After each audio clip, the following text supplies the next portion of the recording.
ఈ దేవుని సంఘం ఒక క్రమశిక్షణ కలిగినటువంటి సంఘం. ఈ దేవుని సంఘములో ఒక క్రమశిక్షణ అనేది ఉండాలండి. అది దేవుని యొక్క చిత్తం. ఎందుకు? దేవుడు తన స్వరక్తమిచ్చి సంపాదించిన తన సంఘం ఇది.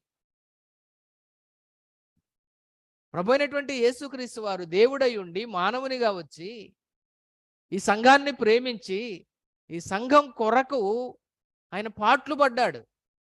సిలువలో శ్రమ అనుభవించాడు, సిలువలో గాయాలు పొందాడు, సిలువలో అవమానాన్ని భరించాడు, సిలువలో హేళనను భరించాడు. అలాంటి ఘోరమైనటువంటి హింసలను అనుభవించడానికి కూడా యేసు ప్రభు వారు సిద్ధపడ్డాడంటే అది ఆయనలో సంఘం పట్ల ఉన్నటువంటి ప్రేమ. ప్రియులారా, క్రీస్తు కూడా సంఘమును ప్రేమించి అనేటువంటి మాట మనం చూస్తాం.